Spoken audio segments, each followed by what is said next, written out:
Order! Order! You are an incorrigible delinquent at times. Behave yourself, man!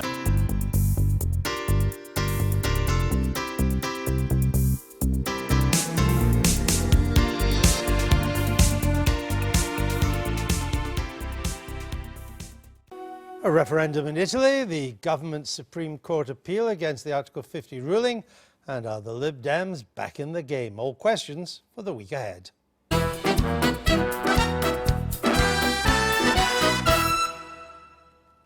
Tom, the Italians have this constitutional referendum today. Mr. Renzi, the Prime Minister, says if he loses it, he will resign. That will spark a political crisis on top of a potential banking crisis. 18% of Italian bank loans are non-performing. In other words, they won't be paid back. Italy needs 40 billion bailout. For complicated reasons, it can't do it. By tomorrow morning, Italy could be the European story, not Britain. Britain is an age long forgotten problem in the world. We've had Trump, potentially Italy, and also Austria too. Italy has long been the forgotten Eurozone crisis about to happen. Remember, it's not just banking debt, it's also sovereign debt. They've got a ridiculous deficit. This is what Renzi is trying to tackle with these constitutional reforms. So, yeah, absolutely. I don't, however, think it's a necessary given that just because Renzi loses the referendum, which he could well do, he's behind in the polls, he'll resign. Politicians have a very funny way of finding themselves out of holes like that. He said he would resign, Helen, and then he said he wouldn't, and now he's saying he is again. Of course, the Italian president, who appoints the Prime Minister, may well to try and talk him out of it. What are the signal, if it is a no, if it is against, the signal it would send to the markets is that Italy can't reform itself. And therefore, the chances of ever getting on top of a sovereign debt, which is 135% of Italy's GDP, in an economy that hasn't grown since it joined the euro, that would be a strong signal to the markets. And I think there is an echo here of David Cameron's kind of slightly back me or sack me approach to the EU referendum, which is I mean, the question alone is, what, 56 words long? Something incredible. I mean, all this, a bundle of reforms that's been put onto the original idea of cutting the number of people in the second chamber and increasing the sort of speed of legislation. But it has essentially turned into a confidence vote in Renzi. Before they stop polling, and they have to stop polling in Italy in the run-up to something like this, it looked like the no vote was quite far ahead. In other words, the insurgency vote. I guess, given the record of the polls, Mr. Renzi should go to bed early tonight because he's won. I saw a poll earlier today saying the public were losing confidence in pollsters. Surprise, surprise.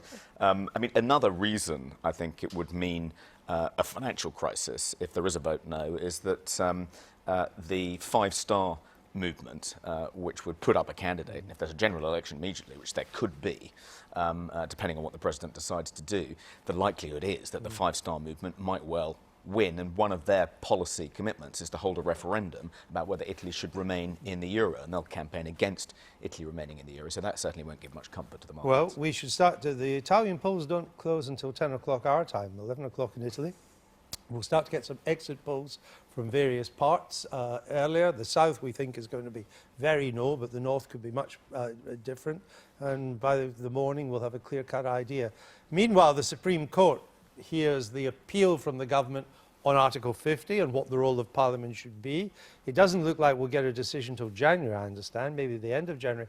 I would suggest that this Supreme Court ruling is going to be quite historic, in that it will, I get the impression that the judges intend to lay down quite clear parameters now on what executive powers are.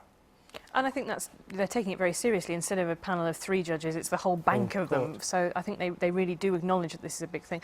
But I think also, in a way, it could be a slight anti-climax. I mean, there is a majority for this very simple bill passing Article 50. Labour said they'll try to amend it, but they also said they won't block it. So what you might end up is kind of enormous amounts of rage about these unelected judges, blah, blah, blah.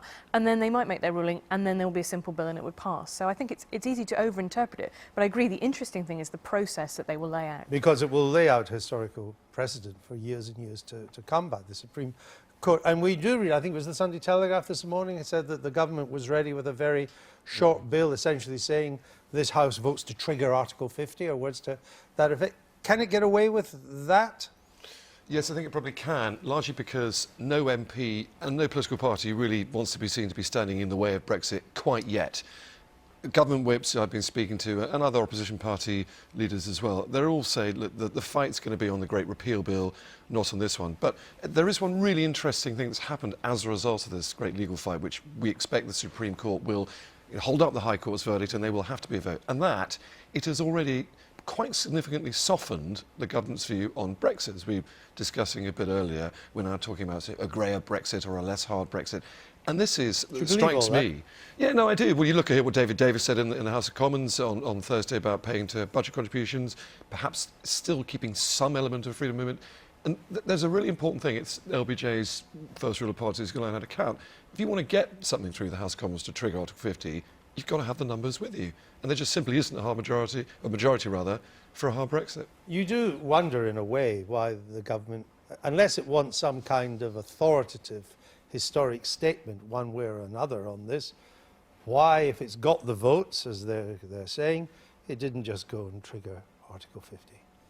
Yes. After it lost in the lower court. I think it is concern about a bill to trigger Article 50 being amended and the whole process being frustrated by the opponents of Brexit. I think there's a risk that the Supreme Court will refer the decision to the European Court of Justice. Earlier this week, Eleanor Sharpson, the most senior British member of the ECJ, said that the ECJ had ultimate authority when it came to Article 50, and the Supreme Court may take that view too and refer it. From the Brexiters' point of view, nothing could be better than suddenly Britain's powerlessness being exposed, that we have to actually seek permission from a European court in order to leave the European Union. At that point, if Theresa May wanted to trigger a second general election before the ECJ has ruled, that would be the second referendum that Nick Clegg and others have been wishing for, and I think that the Brexiters would win that hands down. Well, we shall see. That would be an interesting development if it does go to the ECJ. Earlier we listened to Diane Abbott on immigration. We also had Dan Jarvis on our film. There was a bit that we didn't have time to put into the film about Mr. Jarvis and his reaction to Diane Abbott and as the Shadow Home Secretary. Let's just have a look at that. Diane Abbott is the Shadow Home Secretary, so the whole issue of migration, she is essentially the mouthpiece for Labour. Is she robust enough? Well, all of us in the Labour Party who believe that this is an important issue, which I hope would be pretty much everybody, have an absolute responsibility to discuss this in a very grown-up way. That's what I'm seeking to do, but I cannot lose sight of the fact that in my constituency and around the country, and I've spoken to thousands of people about it, immigration is a very important issue. So she's not robust enough? I think the proof of the pudding always will be in the eating. Dan Jarvis, we thought you'd like to see that. Did we learn something about Labour's immigration policy this morning? I think we definitely did. I mean, it's been no secret that Labour backbenchers are unhappy with the leadership on an enormous range of issues. What's more interesting is there is a kind of Diane Abbott's view, which is that Labour should defend the principle of immigration, and that's not the view of Clive Lewis and John McDonnell, who are Jeremy Corbyn's other two kind of closest advisors. So there is a split now, not just between the PLP and the leadership, but actually within the kind of people who are around Jeremy Corbyn too. So yeah, we absolutely did learn something. But we learned that there was a split. We didn't learned learn what the policy no, is. I mean, come on, let's not be, we're not miracle workers. But it is close to Christmas. You'd like to ask for a present. And dare I say, the fact that there is a split in the Labour front bench on immigration probably isn't news, so I would argue actually we didn't learn anything at all. What was amazing about that Diane Abbott interview, though, she managed to, it was what we had on for 10 minutes, she managed to either contradict, dismiss or even offend 5 different members of the Labour front bench. I counted John Healey, Keir Starmer, Clive Lewis, Emily Thornberry and Jeremy Corbyn via a spokesman. And that in itself is quite extraordinary. What is more extraordinary is that also won't make news, because we just think that is now normal. It won't make any column inches that there's this tremendous great volcano of a mess in the Labour front bench tomorrow at all. Brief thought before we finish up on the Lib Dems? From Labour's point of view, the real danger of the Richmond Park by-election victory and the seeming resurgence of the Lib Dems is that the Lib Dems now become the official opposition. They move into that space which Labour has essentially vacated by being leaderless.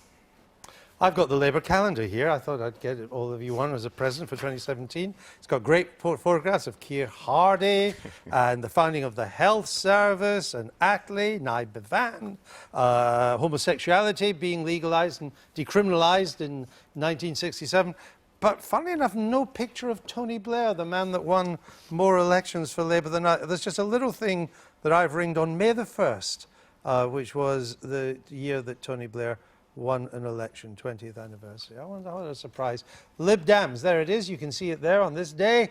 Under Tony Blair, Labour win a landslide general election, 20th anniversary. Sarah Olney is the new MP for Richmond. I interviewed her in the middle of the night, just after she'd won, but she then gave an interview to LBC. We thought you'd like just hear a little clip of that. We voted for a departure, but not a destination. There was no clear manifesto for what happened to, our membership of the single market, or what. Yes, there was. The Remain movement. campaign said we were going to leave the single market if we voted out. Yes, they did. They repeatedly, every single leading member of the Remain campaign said a vote to leave the EU was a vote to leave the single market. Nothing unclear about that at all. I'm really sorry, but Sarah only has to leave now. No, she doesn't. Sarah, if you want to be elected Member of Parliament, I think you should probably be able to answer some simple questions about your policy. Can you get Sarah back on the line, please? Sorry about that. There you go. It's always helpful to have a PR man. At least Nick Clegg didn't do that today. No, he stood there and took his punches and even threw a few back. Yeah, he did. He stood his ground well. Lib Dems, is this really significant or not? There aren't that many seats that are like Richmond, where 72% of people voted Remain. But there are lots of seats where Labour could be squeezed. I think if it's seen as a tactical anti-Tory vote, the best place for that is the Lib Dems, yeah. Yeah, 48% strategy. I mean, potentially the Lib Dems think they have 48% of the country, those who voted Remain, now flocking to them. And I agree, it doesn't actually add up in constituency seats, and especially in the southwest where they lost all their seats. That's a pretty these heavy... are Eurosceptic seats too. Yeah, it's a Brexit area. They're not going to win them back there. But it gives them a flag. But it gives the Lib Dems something distinctive to say. Completely. Quite clear. They've got a big yellow flag right in the middle of British politics now, and they haven't had that for 7 or 8 years. Very well. We shall leave it there. Thank you very much. I've been